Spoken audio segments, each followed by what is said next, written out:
Well, good morning. This is Mesquite Today. I'm your host, Terry Narens, and we are here today with Dr. Vern Kilbourn. Dr. Kilbourn is a retired chiropractor, as you can see by his hat, a Korean War veteran, and he gives bi-weekly health talks for anybody who's willing to come and listen or wants to discuss more about how they can maintain their health and their lifestyle. Vern, good morning. It's nice to have you with us today. And it's nice to be here. My old saying is, I'm happy to be anywhere today. At least anywhere this side of the pavement, huh? Oh, yes. So you give on every other Wednesday, and tonight is one of those nights. You give the weekly health talks. How do you generally pick your topic of discussion? Well, some of the time I let the people attending tell me the week ahead of time what their interest is. And then I try to do some research and get up to date on things.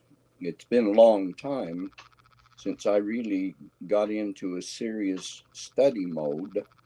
And some of these old wrinkles up here in my gray matter, not only my face, but my gray matter, get a lot of corrosion and dust in there, and I have to shake them out every once in a while. So the health talks that you have given that I've personally attended have been extremely informative. I mean, you talked last meeting about the spine and spinal health. You've talked about the brain-gut axis, and you have talked about the proper formula for absorbing calcium and vitamin D and whatnot. So have you found that there's any particular interest among the folks? Is it more toward like senior health issues that they're looking for, or is it just general overall health? Well, it's kind of both, because most of the folks that are in this area now are retired. They have reached that point where they're called aging citizens, or the senior citizens. I'll tell you what my definition of a senior citizen is. Now, this is not my quote, and I don't know who to give credit for it. But being a senior citizen is when you reach the age that women don't get pregnant, but most of the men look like they are.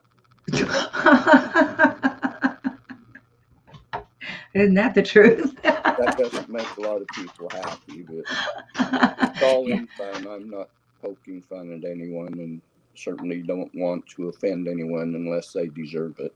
No, that's funny. So what got you started in your journey of the medical profession? Well, I have a long history. It's a bit weird in ways, but many years ago, and this is back in the early 1900s, when chiropractic was just getting started. And my grandfather had a disease. At that time, it was called Bright's disease. And he became very ill with this and was not expected to live. But a traveling chiropractor came through town and gave him a series of treatments. And the conclusion was that he was cured of this disease. And so he decided that that was something for him that he wanted to do. So he went to Palmer College in Davenport, Iowa, and went to college there and received his doctorate.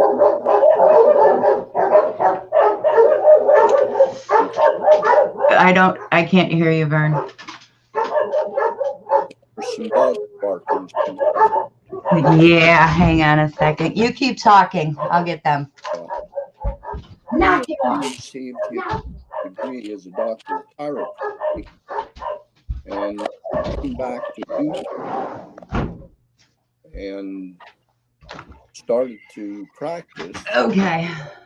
but he was not able to continue practicing because he did not have a Utah chiropractic license.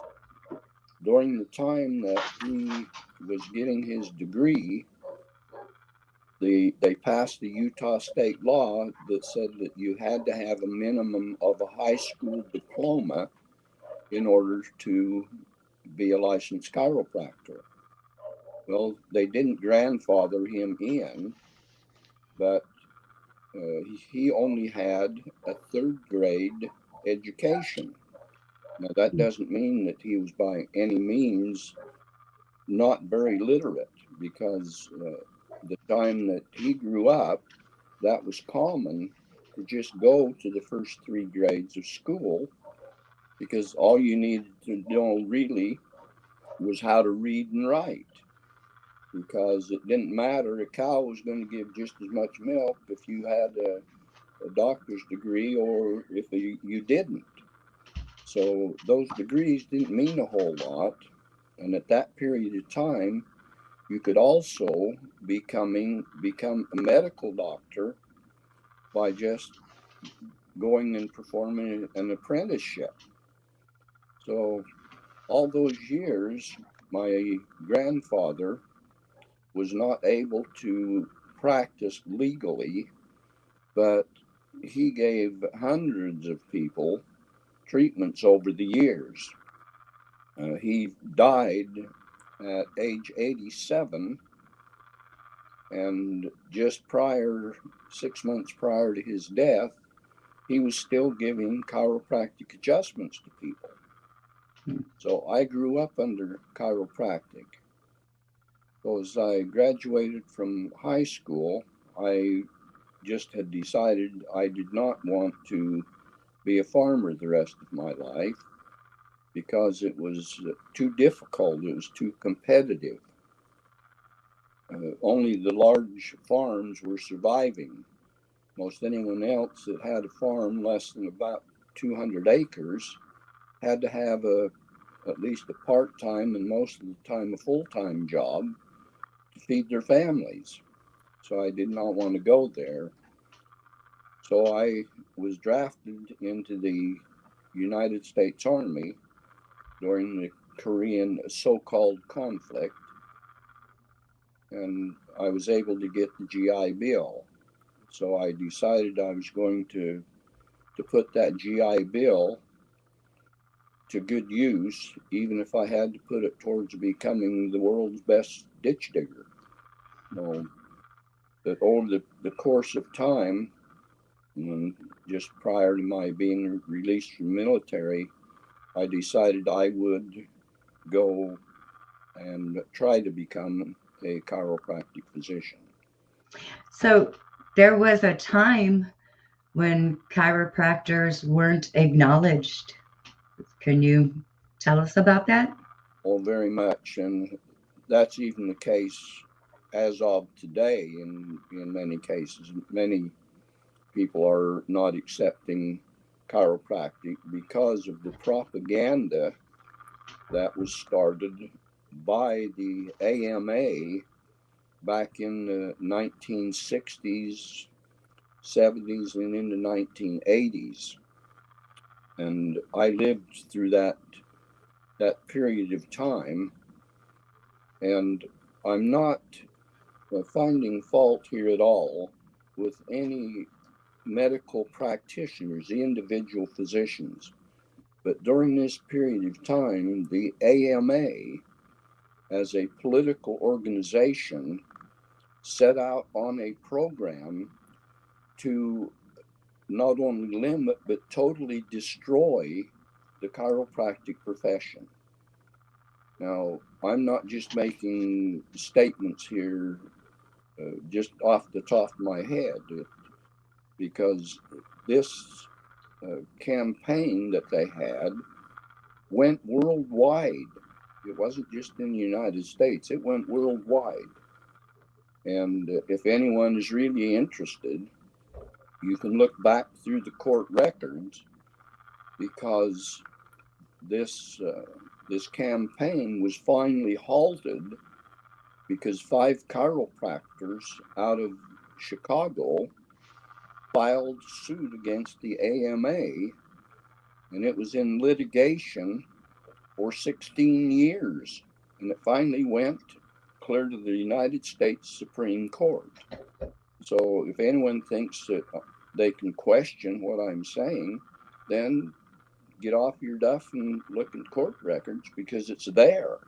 I have a recording of some of the actual court transcripts where they were questioning members of the AMA. So it was a terrible time, because the AMA was calling the chiropractors quacks. They were calling them charlatans, and they even said they were cultists. They put them in the same category as the Manson family and the man that killed all the people down in South America having drink the Kool-Aid. Oh, Jim Jones. Jim Jones. They classified chiropractors as the same.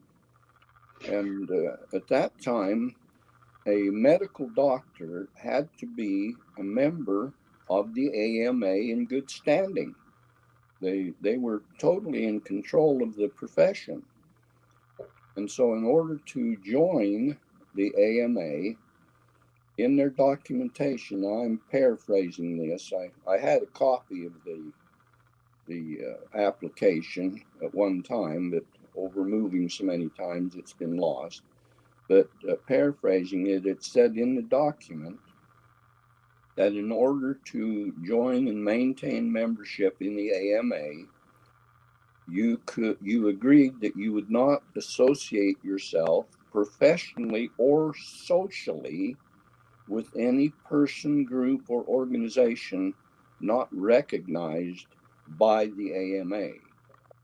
And so they were openly publishing that chiropractors were not on the list of acceptance.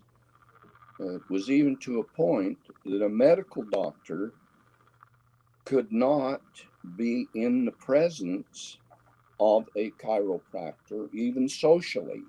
There were instances where people had to, the medical doctor had to withdraw his membership from organizations like the Lions Club, because there was a chiropractor that was also a member. I had a good friend that his friend as a medical doctor would call him up and ask if I was going to be on a snowmobile trip on that weekend, because if I was going to be there, the medical doctor couldn't come on that snowmobile trip, because that would be associating with me. And so this was in that status for all those years. And even when I started in practice, my children would come home crying from school, literally crying, and said that the school nurse had told them that their daddy was not a real doctor and that he killed people. Oh, no. And I lived through that era. Well, fortunately, I hope that's gone because of this Supreme Court ruling. And it's very disturbing. I still hold a lot of emotion over that, as you can tell, because it was something that affected thousands of lives. How did they finally overturn it? What was the premise? Like, Well, for, I don't remember all the charges, but it was violation of the Sherman Antitrust Act. They charged them with racketeering. oh. And I'd have to review that, but it's in the Supreme Court record, and they ruled in favor of the chiropractors. At some time, if someone would like to watch this video, it's about 30 minutes. So is Probably it show that.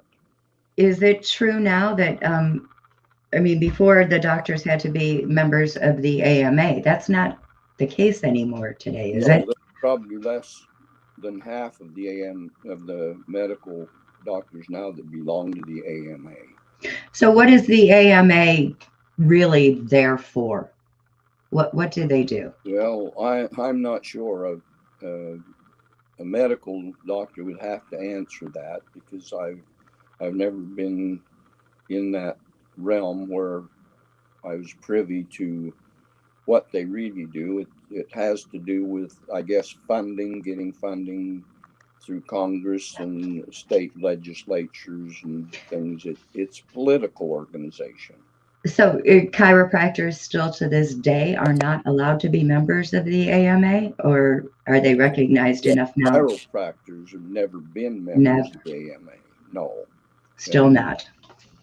no, and we don't need to be and don't want to be. We have our own professions, but before this law was overturned, or this thing was ruled in favor of the chiropractic profession, I had patients that would drive from my office in Salt Lake City and come up to my office in Roy, Utah, but they could only come at night after my office was closed, because they were receiving treatments for migraine headaches, but they could not be seen in my office.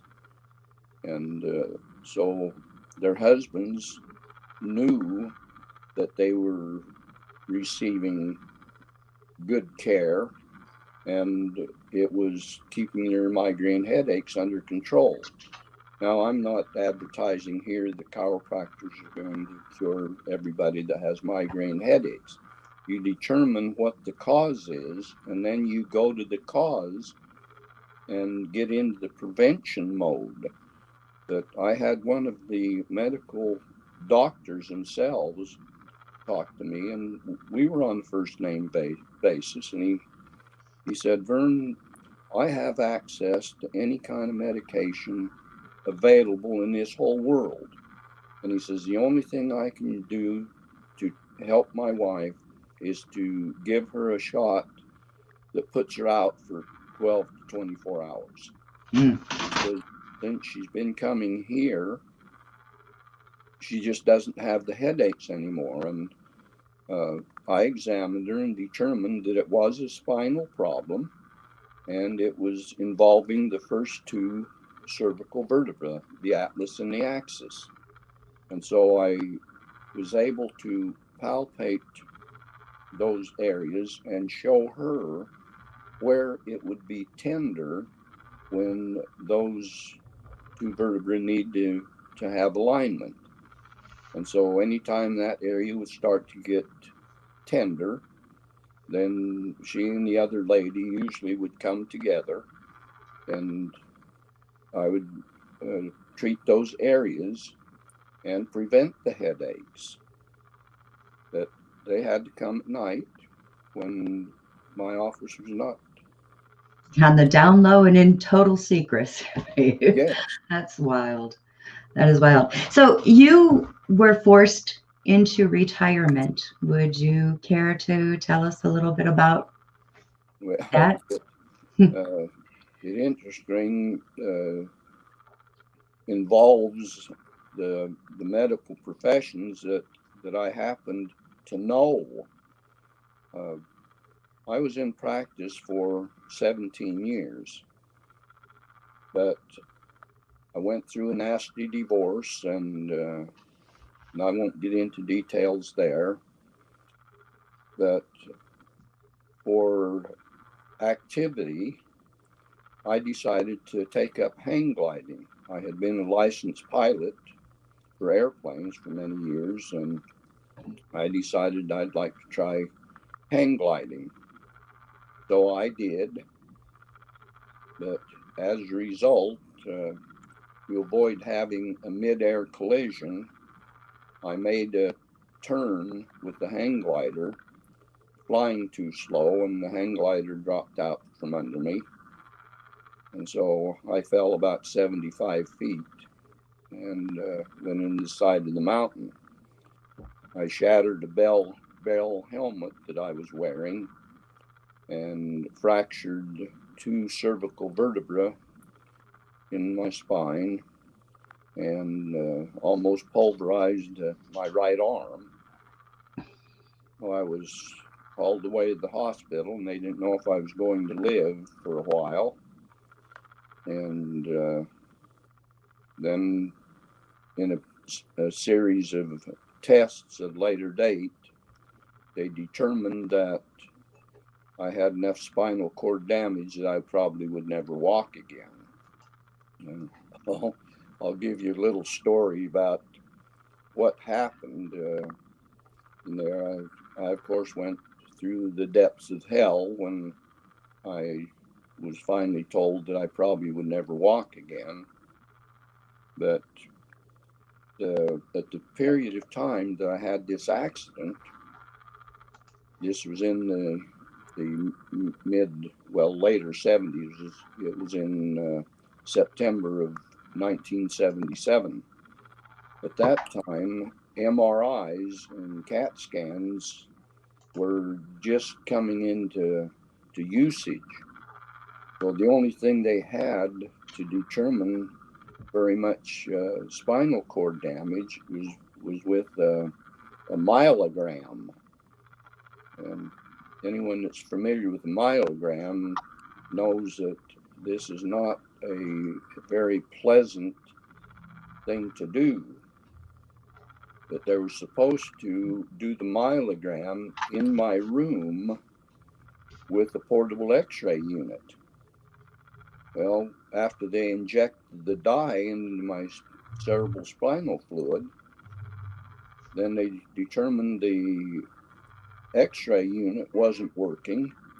So they had to put me on a gurney and take me down to the x-ray department to take those films. Well, as they were taking me back and forth, the dye got scattered around through the cerebral spinal fluid, and so it was not able to get a very good image.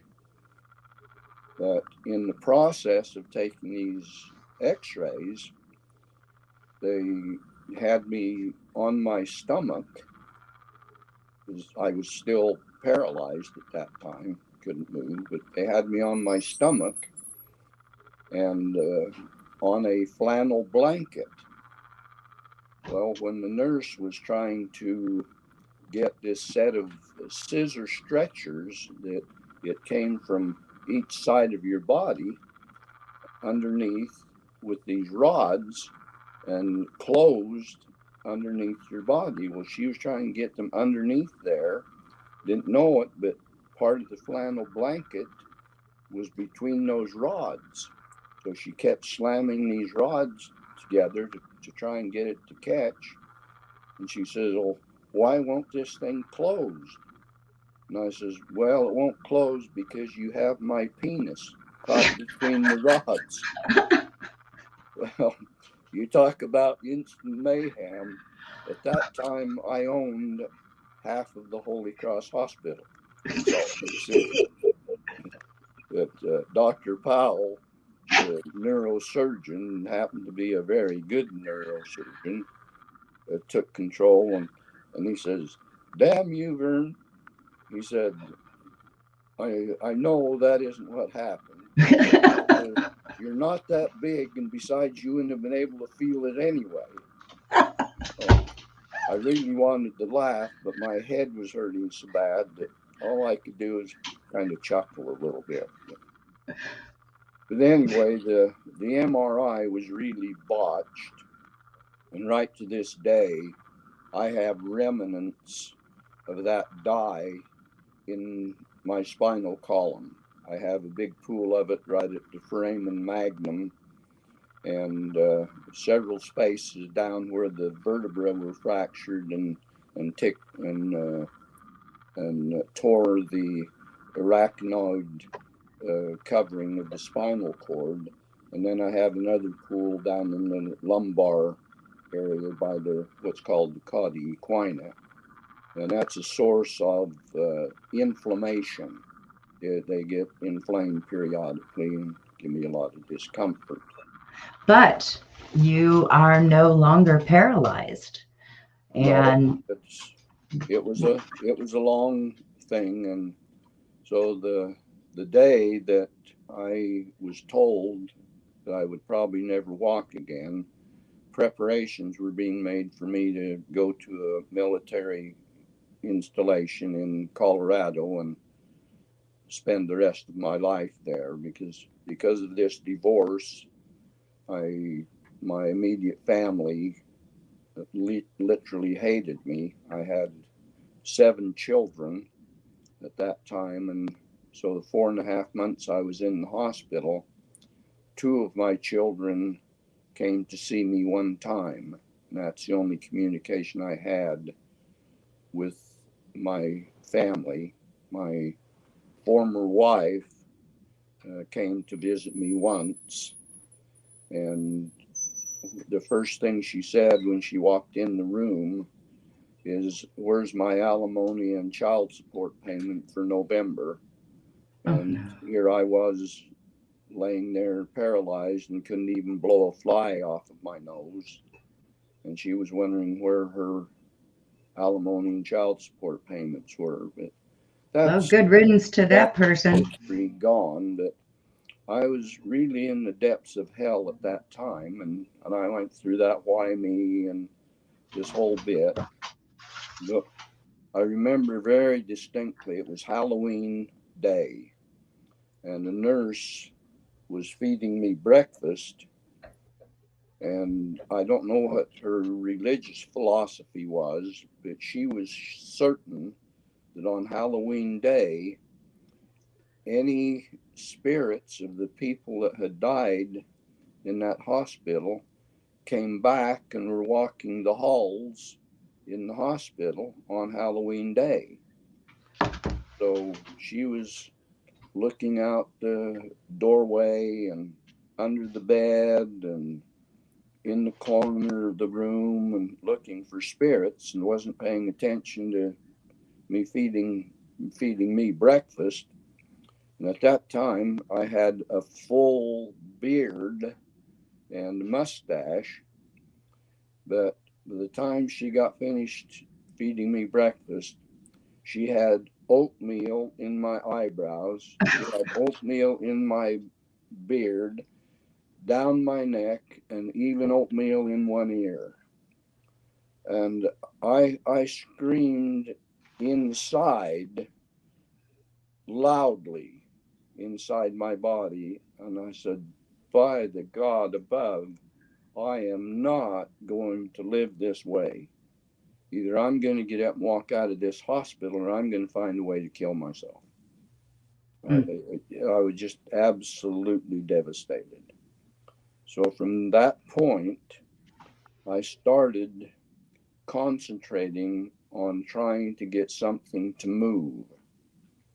I laid awake sometimes nights, didn't even close my eyes, but I would picture myself walking. And sometimes I even counted cadence like I was marching in the army. 1, 2, 3, 4. And picture myself walking and moving my arms and hands.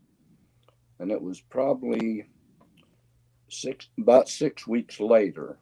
I think of course, I didn't keep a diary at that time.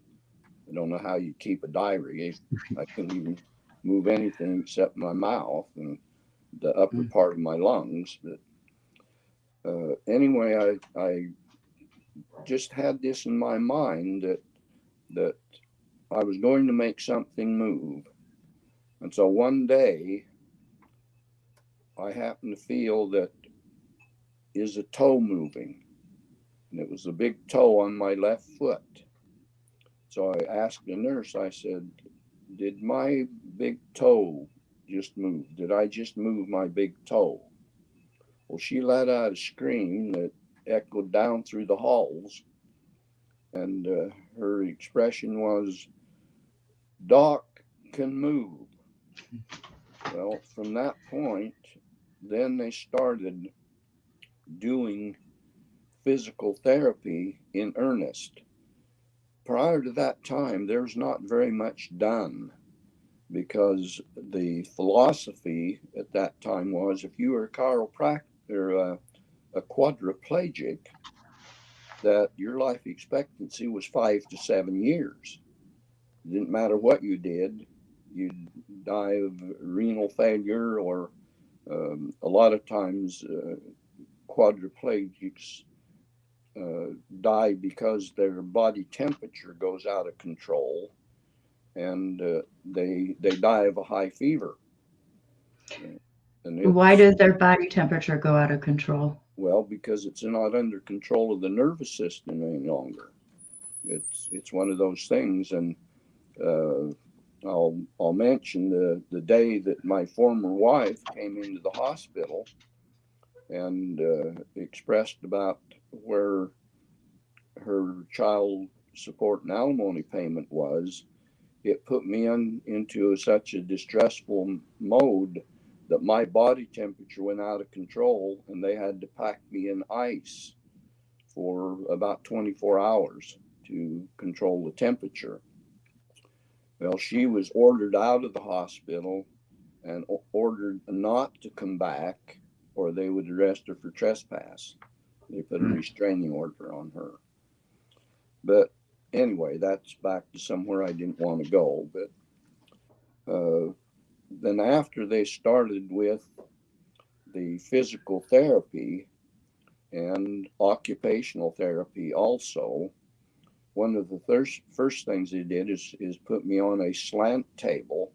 It lays flat, and then they strap you to the table and then stand you up.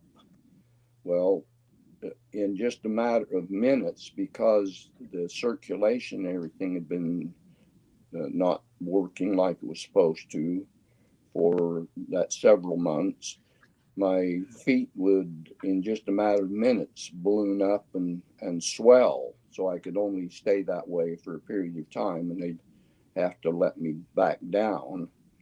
And it's just a long period of progression. And this old story, about Rip Van Winkle going to sleep and sleeping 20 years, and then suddenly he wakes up and then he walks down through the village. No, that doesn't happen, because if you stay immobilized even for 2 months, you have to learn how to walk all over again. You lose your balance. Your circulation is all fouled up. But one of the biggest things that happen that most people aren't aware of is because of the inactivity, all of your muscle structure is gone. It's called disuse atrophy. And I lost in 3 months, I lost 90 pounds of body weight. So Weight Watchers, eat your heart out. No, I don't recommend fracturing your spine laying in the hospital for 3 months to lose 90 pounds of weight. No. But I weighed less than 100 pounds when I finally was able to get on my feet. They just gradually work with things, and I was in a wheelchair to start with, and then I graduated to a walker, and then from there to being able to shuffle around. But it, when I would take the physical therapy and they'd say, well, now do 10 of these, I'd do 20. And then that night in my room, I did another 10 or 20 more, because I was determined that I was going to push myself to the limit. And in conclusion, after all of this period of time, if you don't do these things for yourself, if you just back off and give up, you're not going to go anywhere, because nobody can and will do it for you. And so you have to do as much as you can. But even after I was able to finally move out of bed, uh, and sit up on my own, I could get on my feet and shuffle a few steps. I determined that I could get over to this ledge on the window, and with my elbow open the window and roll out the window.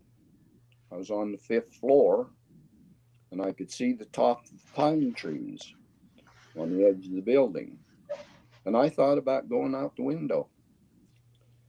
Now I thought, no, with my luck, there'll be shrubbery down there, and it won't break my fall, and I'll just end up worse than I am now. And then within 2 days after that, a situation occurred that made up my mind definitely. And that is, a man was admitted to the hospital on the same floor that I was on, and he was a paraplegic. His legs were paralyzed.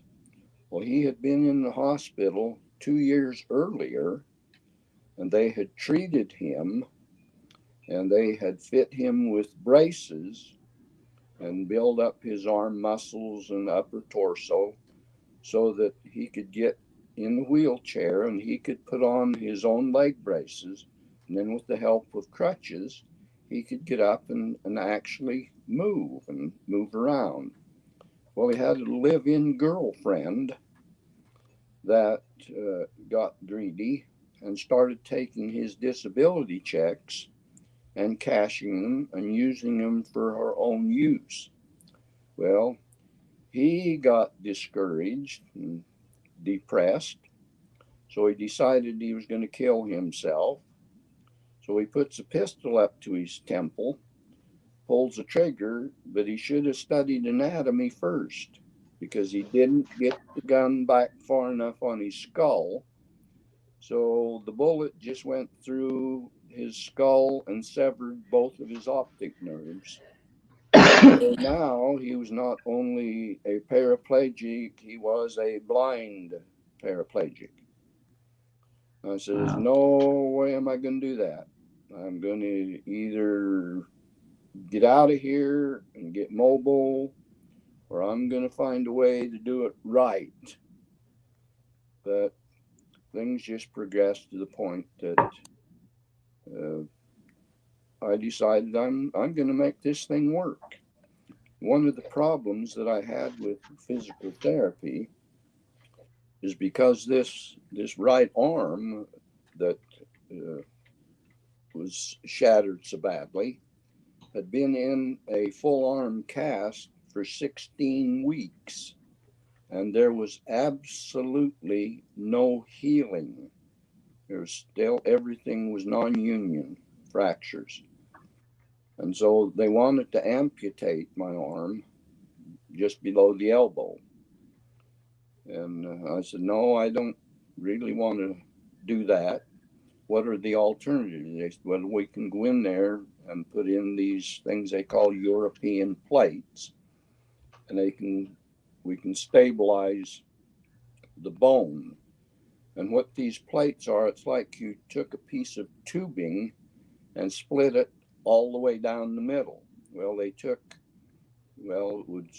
it wasn't the same piece of tubing naturally, but the shape of it, they put one piece around the radius and the other one around the ulna, and wherever they could find a piece of bone big enough, they ran a screw through it and stabilized my arm, so that it was then I was able to, they could move the arm, but it wasn't going to fall off and just flop around. It was stabilized.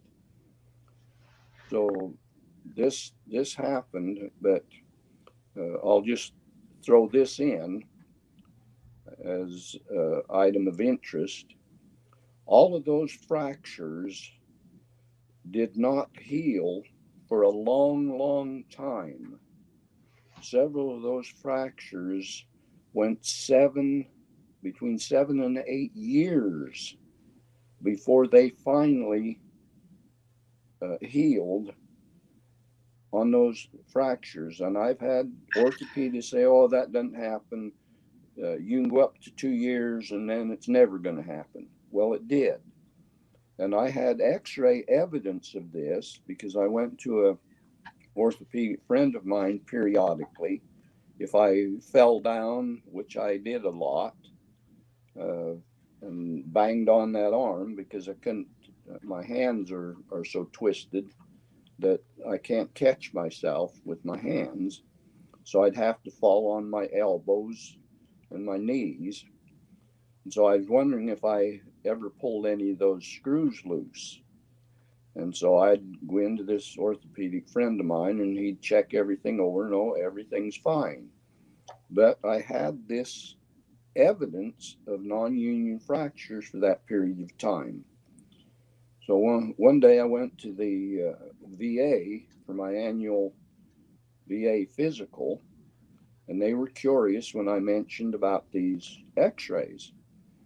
And so I brought all of that x-ray evidence, the films themselves, because that period of time, it was dip your x-ray film in the developer and then the fixture and then rinse it and put it in the dryer and all this bit. Well, they took the x-rays and examined them, and they were quite impressed about this series of x-rays that I had. Well, I didn't pick the x-rays up that day. I went back in about 30 days later, and they had destroyed all of them. They'd thrown them in the garbage because they were going through their files and just dumped them. So I was very, very disturbed over that because I had a whole collection of real weird x-rays that I had collected over 17 years.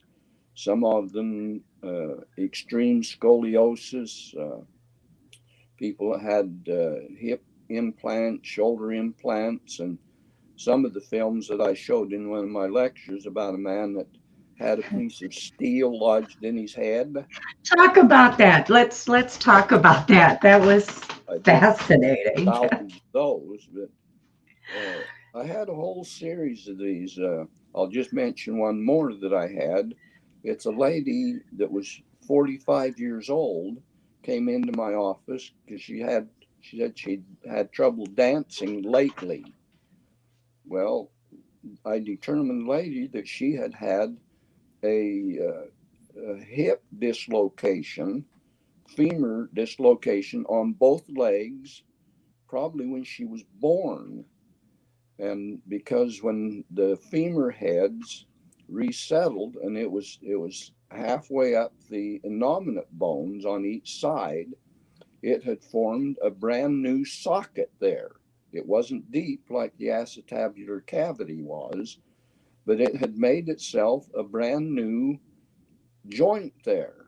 So what you're saying is her hip, instead of going into this socket, it was Was up and up. on both sides equally. Hmm. That's why there was no leg length disparity. But when I showed her the x-rays, she raved like a raving maniac and said, what are you trying to do? Those can't be my x-rays. You're showing me somebody else's x-rays. And I said, ma'am, if you think I would risk my professional career showing you somebody's x-ray, I said, you better rethink because that just doesn't happen. She stormed out of my office and never came back. But You those were lost. But you had anyway, another story but back about to this man, he came into my office and said he had a little trouble twisting his neck and nodding. And well, okay, we took the history, nothing mentioned.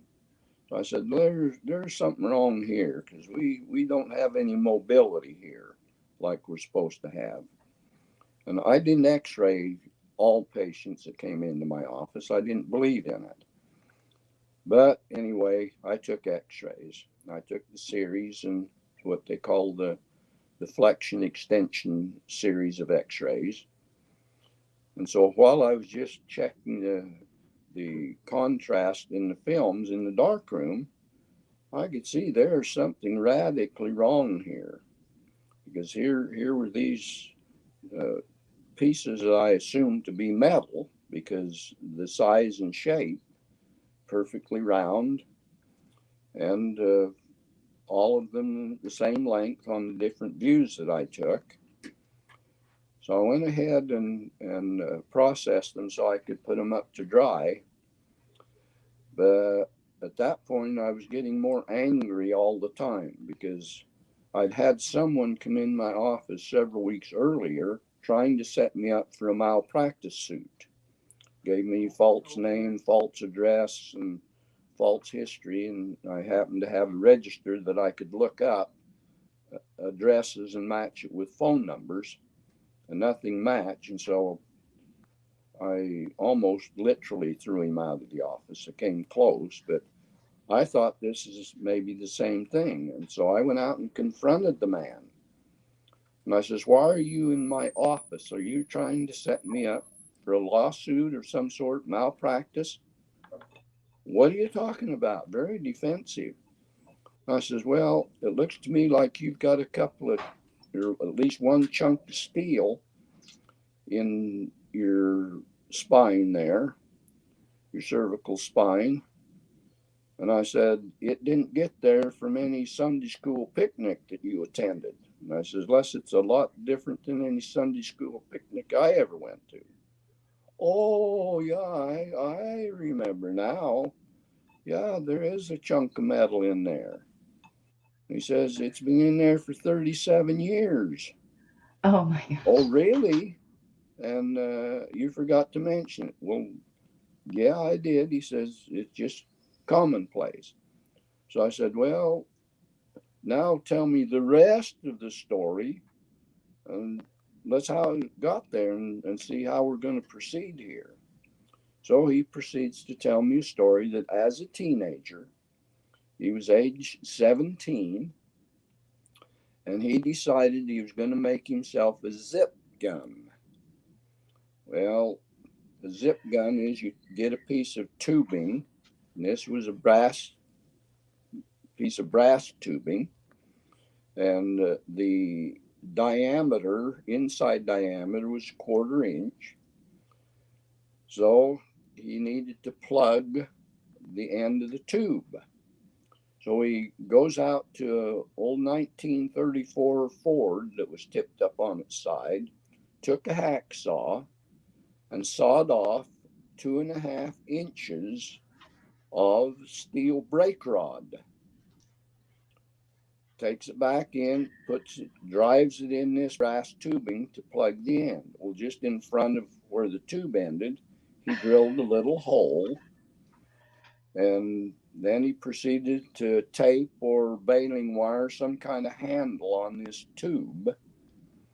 He took a 12 gauge shotgun shell apart and put some of the powder down in the barrel and a little wad of cotton and tamped it in.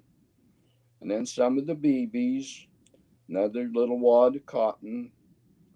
Then he goes out, sets up a piece of sheet metal, and he drops a lighted match head in this hole. Well, it ignited, the BBs went out one end, and the brake rod came out the other end. Well, it hit him above his right eyeball. And where your skull, that shelf, is a lot thicker there, it went above his eyeball, hit that plate, diverted it down, it ricocheted down, went down through the back of the roof of his mouth and lodged against the uh, top three cervical vertebrae. And that's where it sat. So they took him to the hospital, took x rays, and they said, "Well, we can't go in there and surgically remove it because there's too many nerves and things in there, and we'll probably kill him. But if we let it go, then within a week, infection will set in, and the infection will kill him. So his parents said, well, 5 days is better than nothing. So here he is in my office 37 years later with that piece of steel still in his head. And he had forgotten all about it being there. He had just forgotten to mention it at that time. So you never know what's going to happen in these situations. So you need to be very careful. But one of the other things that I encountered is when I first went into practice, a little girl, they brought this little girl into my office. She was 3 years old. When I got out of school, I didn't have any money. I was never born with a silver spoon in my hand. And so while I was in college all those years, I had to attend college full time, and also most of the time had a full time job. But anyway, I didn't have any money to buy equipment and start my own practice when I graduated. And so one of my colleague chiropractors had uh, passed away a couple of years earlier, and his wife, who was also a chiropractor, was trying to maintain his practice. Well, she was a chiropractor, but she was not a chiropractor. That's one of those situations. She had the degree, but Didn't practice. some people have it up here and some people have it in here. But she didn't have it either place. But I went in and to take over that practice. But one of the first things that came under my practice was this 3-year-old girl. And she had been coming in the clinic for at least a year prior to when I went into the clinic. Well, she had cerebral palsy. Now, someone listening here might say that's cerebral palsy. Well, Depends on what part of the my country you're side of the from. Mississippi River, it was cerebral. So anyway, same thing, cerebral. But she had cerebral palsy. She was 3 years old. She couldn't walk. She couldn't talk. She was not toilet trained. And like I say, she'd been coming into that clinic for almost a year prior to that. And so I said, well, let me check her and see what's going on. And the reason I'm wearing this jacket that I'm wearing today, this was what I wore in my office. And it was the reason for this little girl. Because at that time, medical doctors and chiropractors usually wore white smocks. Well, you don't even hardly see those anymore. It's greens. But anyway, as soon as I had originally the white smock on, and as soon as that little girl saw me, she started to scream and fight, and I couldn't even touch her.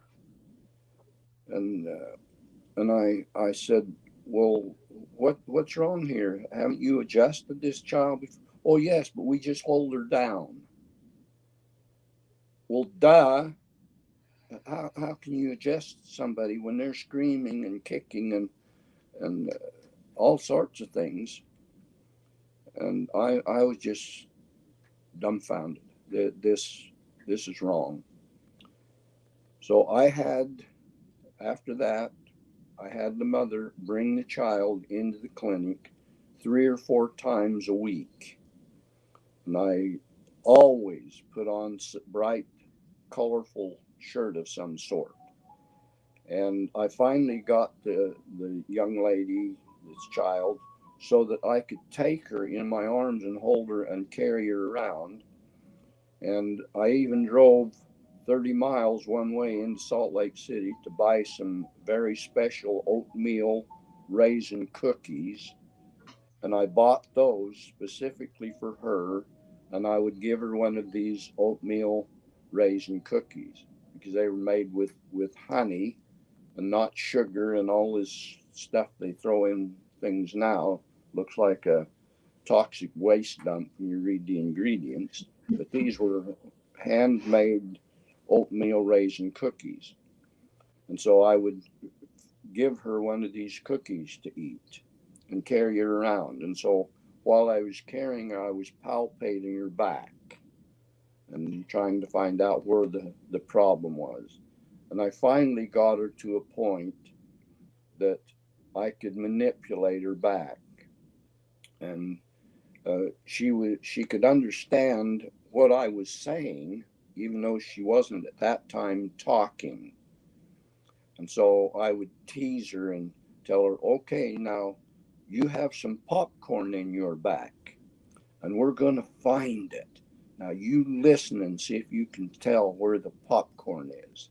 And so with my fingertips, I would compress her body against my shoulder, and I would make these little audible pops when I'd move those vertebrae. And she got to a point that she was very happy with that. But within less than a year, she was talking, she was walking, she was potty trained. And then I had to leave that clinic. I just walked out one day and closed the door. The lady turned the office over to me and moved to California. And I was sending her rent payments and things, and I put myself into $5,000 worth of debt. This was in the early '60s, and that was like $50,000 in debt now. Mm. But I moved and developed my own practice from that point. But the last time that that I saw this little girl, I saw her once when she was probably 7 years old, and she was riding on her tricycle up and down the sidewalk in Washington Terrace. And then I attended her wedding when she got married at age 18 after Mm. graduating from high school. But do you know what the response was from the medical field at that time? Well, she didn't really have cerebral palsy. That was just a misdiagnosis Oh, because she couldn't have been cured under chiropractic. Well, I don't care. I didn't cure anybody. All I did is I manipulated that spine enough to get that nerve interference out there so her body could heal and make that adjustment. Her body was still developing at age 3. Her brain was still developing at age 3. Her body cured her, God and her body. Was only an avenue to do that. awesome. So, what are you going to? We're running out of time here. Let's. What is your subject going to be this evening during your talk? Well, this evening I'm going to cover the body systems. You know, we tear the body apart so we can study it, but we fail to recognize that there is no single body part. All of these things have to be integrated, and they're depending on who you're talking to. There's anywhere from 11 to 15 body systems. I choose that there's 11, and so that's what I'm going to cover tonight is the body systems and how they're integrated. And then if it's a choice of the people, we can take each one of the systems and go through those well, for a later date if we want to do something like that. But Oh, always excellent. pretty much up to the group. And your talk will happen at 4 o'clock Arizona time this afternoon. Yes, and that's And in it Clubhouse on is Old Pioneer Road. 626 Old Pioneer Road. 626 Old Okay. Pioneer Road, and it's in our clubhouse. It's easy to find because when you come up Old Pioneer Road, 8/10 of a mile, then you have to make a 90-degree turn. If you don't make the 90-degree turn, you'll drive up our driveway and into the side of our pump house, which is right next to the clubhouse. But I don't know why, when people come up that road, they can't determine it's a 90-degree turn, and it's the first one you come to. Just as you come to the turn, you turn into our driveway, and there's 2 driveways right there. Come into the first one, and then just drive around by the clubhouse. And I suggest if you're interested at all in health talks, to go. Vern is not only, pardon? And anybody is welcome. It doesn't cost you a thing to get in. I just charge to let you out. Well, he is definitely an entertaining talker, speech giver, or teacher. You actually used to teach anatomy and physiology as well, didn't you? Yes, I was on the staff at Stevens Henniger College in Ogden, Utah for 3 years after I was not able to practice anymore. And I was already retired at that time, and they wanted me to come full time, but I just didn't feel like I wanted to do that. My wife was having some heart problems at that time and needed my attention. But I was on the staff for 3 years, and they referred to me affectionately as the grubby old bastard that was teaching them how to act when they were in the medical profession. And I think we could. Story about that, but we don't have time for that now. We'll have you on again. We will definitely have you on again. I absolutely love you as a guest. And thank you so much for joining us today. Well, I'm happy to do that, and I'll make a note here of where I left off, and we'll continue these other stories at a later date. Okay, because I want you to tell the audience the story about the pregnant woman, and yes, we'll go into that another time. That was. Take care. Be safe and be well. You too. You too. And to everybody else, we wish you all peace, love, happiness, and lots of sunshine today. Have a wonderful, wonderful day. Thank you. Bye, Vern.